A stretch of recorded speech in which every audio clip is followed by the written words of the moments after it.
Nah, terus yang ketiga masalah kesunatan jamaah dan tidak. Ini kalau terang detail. Menurut hukum fikih, tahajud itu jelas nggak disunatkan jamaah.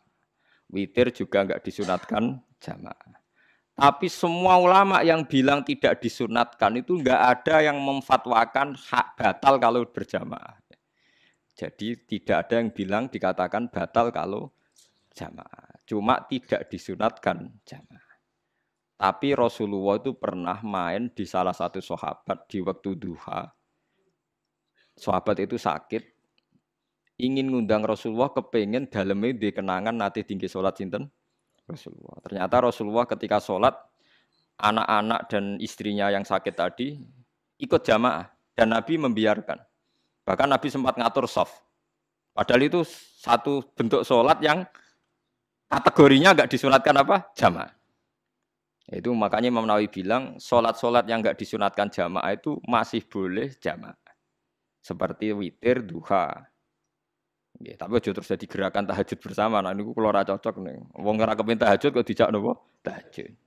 Kula nggih nate dipamiti Gus nek ana tahajud bersama. Cangkem ora usah. Wong sing ngeloni bojone kuwi lagi ibadah, mbok ibadah sing ora enak. Mergo jare Nabi wis jelas wa fi buti ahadikum sedekah. Tadi kowe iku malah lucu. Wong wis ibadah kok mbok apa? Ibadah. Jadi sing ngeloni, lho ngeloni ra kudu ngeloni bojo, ngeloni anak iku ya napa? Ibadah. Takokno ruhen. Nak ngeloni bojo gak di masa depan ngeloni apa? Anak. Ngeloni anak nggih napa? Ibadah. Ning omah njaga anak bojo timbang dhewean nggih napa? Ibadah. Mulane kula nu rapati cocok nek ana tahajud bersama. Oleh tapi aja dadi gerakan. Nek sing pun nglampahi nggih monggo. Sing umate seneng nggih monggo, itu tetap baik. Tapi baiknya bergantung sejauh mana ini tidak dimasalkan. Sekali dimasalkan tetap tidak baik. Karena nanti punya akibat yang sedang baik diajak baik yang lain. Dari baik nikmat menjadi baik gremeng itulah itu perkara kan. Hanya orang kan sepakat kan nak ngumpuli bojo ibadah. Kabeh ulama sepakat kan. Dan itu penggemarnya banyak. Terus dijak ibadah yang penggemarnya sedikit. Dasar imamnya ra cocok. Lah itu kan resiko agama dikomentari kan tinggi. Makanya tidak usah dimasalkan. Sing kelon ya keben, sing turu ya napa? Keben karena turu ya ibadah kan. Wong turu niku mari ra maksiat. Wong zina mergo apa? Mergo ora turu. Wong maling ya mergo ora turu. Wong ngrasani wong ya mergo ora turu. Mulane kula nate cerita teng ngaji niki ana ulama wali. Saking seneng ibadah nganti janggal. Ana gak wali sing makome kaya aku. Dituduhno wali sing saurip-uripe muk turu kecuali salat fardu. Yaiku wali sing setingkat kuwe. Mboten trimo Gusti tapi niku kok turah turu ya takokno sesuk. Kena apa kok turah? Turu. Jebule tak takoki, kenapa jenengan turah turu? Ya wong turu ora iso maksiat. Tapi nak kowe poso tahajud jenenge wong melek tepatine nduk ndi-ndi, tetep paling selamat iku apa turu. Akhirnya ngakoni dene. Jebule alim kuwe lah ya dadi turu iku iso dadi wali. Ke wong turu ora ngarah zina, ora ngarah maling, ora ngarah ngrasani wong. Dadi mulane akeh wali sing berangkat saka napa turu. Mulane Ashabul Kahfi iku wali sing kramate iku turu suwi. Mergo turu iku nak tepak. Niku iso dadi napa? Wali. Mulane kena apa kramate Ashabul Kahfi napa? Turu. Nek aja tiru. Lha iki cerita ilmu, cerita ilmu ora kudu setujoni niki ilmu. Difaham ya dados. Kula piyambak pribadi belum pernah tahajud jamaah sama istri saya. Kula piyambak nggih jarang tahajud. Tapi memang saya beritahu kalau sholat-sholat yang kesunatannya itu tidak jamaah, sebaiknya jangan dipaksakan jamaah. Karena kadang fadilahnya disirron. Kalau baleni malih, seperti sedekah. Kalau zakat wajib itu sebaiknya diumumkan supaya orang tahu bahwa dia sudah melakukan kewajiban. Tapi kalau zakat tidak wajib sebaiknya sirron, sebaiknya rahasia. Begitu juga sholat. Jamaah itu kenapa baik di sholat fardu? Karena kalau yang tidak jamaah kan dikira dia tidak sholat. Makanya kesunatannya sholat fardu napa jamaah. Tapi selalu potensi riya, sum'ah, pamer itu ada. Sehingga ada sholat-sholat yang dari awal didesain supaya tidak kelihatan orang. Yaitu sholat nggak usah berjamaah. Plus baik di rumah. Semua ulama ijma sholat sunat itu baik di rumah apa di masjid? Di rumah. Di rumah, di dalam kamar sama di kamar tamu, ruang tamu baik di dalam kamar. Bahkan Nabi nyebut sholat fiko ibaitiha di kamar paling dalam.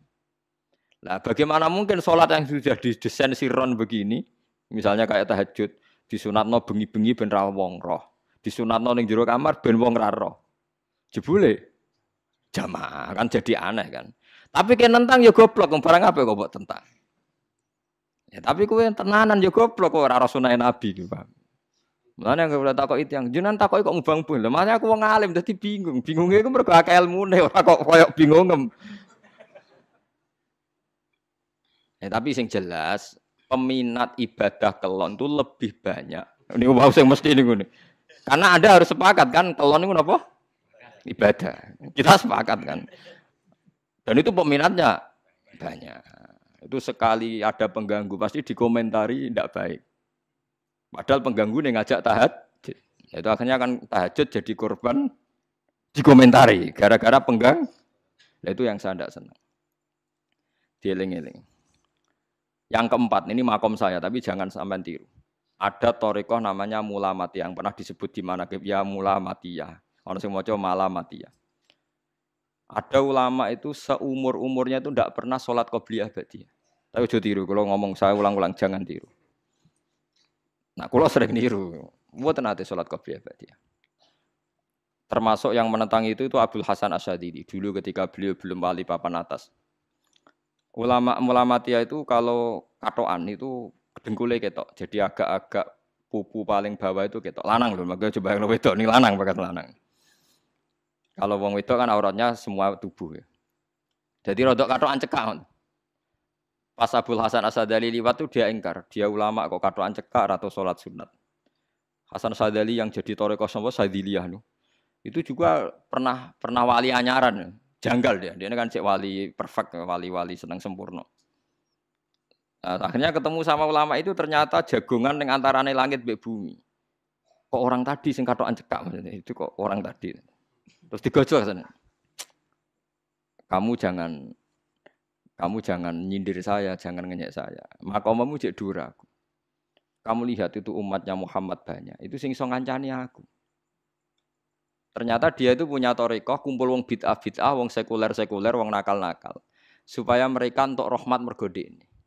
Karena dekne mantep parang pangeran, gak mungkin wong bid'ah, wong salah tak awari aku kena azab. Mesti pangeran ngergani aku. Jadi dekne ngancani wong nakal iku demi supaya wong nakal ora kena azab. Mergo diproses ilallah. Diproses didakwahi napa? Ilallah. Sebab barokah ini dekne dadi wali. Terus adekne sholat sunat qobliyah ba'diyah adekne berat. Kok tahu blas alasane? Dijak sholat fardhu ya abot. Nak nganti disangka qobliyah ba'diyah penting malah abot. Mulane aku ora usah sholat qobliyah ba'diyah. Lah iku sing makome iku kula baleni malih. Dijak sholat fardhu wae abot. Nak nganti aku qobliyah zuhur 4 rakaat, ba'diyah zuhur 4 rakaat. Utawa 2 rakaat, 2 rakaat. Tapi paling afdal kan 4. Khusus zuhur lho nggih. Kaya apa? Jadi dia ini nunjukno nak Islam iku mau sholat fardhu faqat. Ora luweh, ora kurang. Lha iku dadi wali Mulamatiyah sing digo tawasul teng Manaqib Syekh Abdul Qadir apa? Jilani ya Mulamatiyah. Iku wali-wali anti salat qobliyah, anti salat ba'diyah. Lan kula niku nganti sakniki nggih jarang teng kampung kula niku terkenal Gus Bak iku wong alim ora tau salat sunat. Ya anggere wong narukan salat sunat kabeh aku malah ora, tapi nek ora kabeh aku tak salat. Pokoke sementing ku ya sementing beto. Sementing beto. Ya alasannya masuk akal. Alasannya masuk akal. Maka itu Abdul Hasan Asyadili pernah juga diingatkan wali-wali yang lebih senior. Begitu juga Abu Yazid Al-Bustami. Beliau juga pernah dipermalukan wali-wali agak preman. Tapi itu cerita wali. Sampean harus percaya karena ini cerita ilmu hal. Abu Yazid itu seorang wali besar. Makanya kan masyhur banyak santri namanya Bustami itu. Dulu tafal sama Abu Yazid sinten Al-Bustami. Itu dia wali Menara Gading, dia yang ngajar di pondok. Awalnya begitu ngajar, pokoknya jadi wong saleh. Niki cerita. Sing cerita kula nggih kiai-kiai. Cuma nak cerita niki kula ora roh referensine, tapi kula nate diceritani. Nah sing tadi saya tahu kitabnya. Jadi fair secara akademik sing wau kula roh kitabnya. Nah niki jari cerita. Tapi kula percaya karena saya tahu padanannya, tidak sepersis itu tapi tahu padanannya. Dia itu mimpi, ya Allah saya ini nanti di surga bersama siapa. Saking yakinnya dia soleh. Jadi mantep papan atas, gak pantas ana sing baturi dekne napa ning swarga. Mbek pangeran dijawab, wis ngono mbek Ruhin gitu. Ternyata si Ruhin ini yang ditunjuk di mimpinya itu orang yang kumpul wong mabuk-mabuk di warung mabuk, warung mabuk, warung fly, warung. Terus dia ke situ tanya Ruhin yang lain nggak ada ya keriting ndak itu ya semuanya orangnya itu tok itu ngelek keriting ndak semuanya itu tok. Tanya-tanya nggak ada yang lain terus. Mosok wali kancaku kok awor wong-wong napa mabuk. Dia akhirnya balik kanan. Wah, ngono ngipiku kok setan. Terus diceluk mbek wali tadi. Ya Aba Yazid, ya betul, memang teman kamu di surga itu saya. Padahal ndak ngomong apa ya, memang dikon. Ya betul, memang teman kamu di surga itu saya. Wah, ya wali tenan maksudnya, Bro. Terus ditanya, "Kenapa kamu berteman orang-orang mabuk?" Dinya apa? Cangkemmu sing darani aku kancanan sapa? Aku iku ning gone warung mabuk mau ngombe banyu putih. Nek kancaku do mabuk aku orang banyu. Iku ape tak tobatno, sing separo wis ning masjid, saking nyabariku ngancani, tapi aku ngombe banyu putih. Sing separo tugasem, senengane nyalahno wong. Waduh. Wali biasa kumpul santri kon nobatno preman. Mergo mangkel dene disalah Abu Yazid, sing separo tugasem. Mergo sing separo wis tak tobatno, saiki ning masjid serane warung ya. Abu Yazid ya rada meriang tapi wong piye ditantang ngono, dekne wali tenan. Moe ngetokno waline dene. Ya Allah, nak pancen kula waline jenengan tenan. Wong sing roh wajahku kudu tobat Gusti. Akhire Abu Yazid ngetokno waline. Umatem kon delok ora iku, nak ora tobat atau diundang Abu Yazid. Wah, padha kata. Akhire, "Hei umatku, hadza Abu Yazid." Iku Abu Yazid wali Allah. Delok wajah itu. Didelok wajah langsung tobat. Makanya ini dua beliau itu akhirnya berteman apa? Di surga. Ya kayak milih wali sing kayak Abu Yazid atau sing. Nah menurut saya cerita ini penting supaya anda sing biasa ning warung ada kemungkinan itu lah. Maksudnya penting kan itu. Artinya ben husnudzon mbek wong ada potensi. Lho nggih, sampean tak ceritani di Yaman tuh ada para habaib Maulad Dawilah. Maulad Dawilah itu termasuk habib yang kastanya sepuh. Itu Sayyid Umar Hafid itu sering main di sana di kampung Maulad Dawilah. Niku nggih modele nggih mboten nate salat sunat. Yang maghrib, badhe maghrib jagungan sekedap kinten-kinten di 10 menit terus salat isya. Kinten-kinten cara mriki nggih 6/4. Ya Sayyid Umar nggih mau gedhe-gedhe tok tapi Habib sendiri itu. Mboten ngenteni waktu isya. Nggret takoki jenengan Habib ndak bedui pokoke kita bedui. Saking khawatirnya Islam dianggap berat. Mergo Imam Syafi'i ning mazhab kaul jadid, malah mboten kaul qadim kaul apa? Jadid. Nak darani wektu maghrib kira-kira wong salat 5 rakaat. Nggih, terus pokoke wong wudu nutupi aurat salat 5 rakaat. Niku nate kula hitung kira-kira mau 20 menit. Dadi nak sampean salat Isya 6:30 wis mesti napa? Sah. Cara mazhab Imam Syafi'i. Nah, cuma mazhab ini enggak populer di ashabnya, ditentang nggih oleh ashabnya. Yang populer enteke mega napa abang. Tapi sebenarnya mazhab Syafi'i yang jadid itu. Mulane kula nang jamak takdim angger kira-kira wis 6:30 kita jamak nak pas lunga.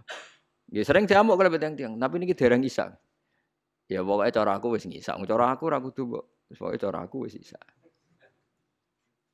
Ya sebab kaul jadid malah. Makanya dulu ada seorang ulama berdebat. Sing sitok setuju waktu maghrib niku ngenteni enteke mega napa abang. Ana sing debatnya masuk akal ngeten. Niki sama-sama ulama bapak mbek anak. Padha ngalime ya padha sepuh. Ulama iki malah aneh carane nentang iku ndekne cara ndekne waktu maghrib ku nganti kira-kira 6:30 nganti jam 7. Engko lagi waktu isya jam 7:15. Pokoke ndekne moh nak darani waktu maghrib ku cepet moh. Jadi alasannya masuk akal. Pangeran nak gawe biasanya ono kembarane, jadi ono tandingane. Jadi lucu ulama kok jadi. Ulama ya kadang ya lucu. Sampai nak sholat subuh jam piro? 4:30 kan, anggap aja 4:30. Berarti subuh nganti meletak srengenge ada waktu 1,5 jam. Ono waktu pinten? 1,5 jam. Lah saiki maghrib iku wis surup. Nggih, maghrib napa surup. Kudune maghrib ku di padanan subuh ono waktu 1,5 jam. Amun dia tidak setuju, entah mego abang tenan dia naik 1,5 jam, mana dia Nak santrine adzan jam itu ngamuk, cung paling cepet 7:30. Perkarane dekne cara berpikir maghrib dipadakno subuh, yaiku qoblatul isyamsi ana wektu sak jam setengah jatahe subuh. Kudune ba'da ghurubi syamsi ya ana sak jam setengah jatahe maghrib. Dadi akhirnya santrine nak adzan 7:30, 7:30. Nak jam itu diamuk tenan. Nak wala dawilah wali 6:seprapat wis ngisa. Perkarane lah iku ulama. Ya semelane ya semacam-macam ulama iku macam-macam. Ya sik anut sing umum, sing penting ora ruwet.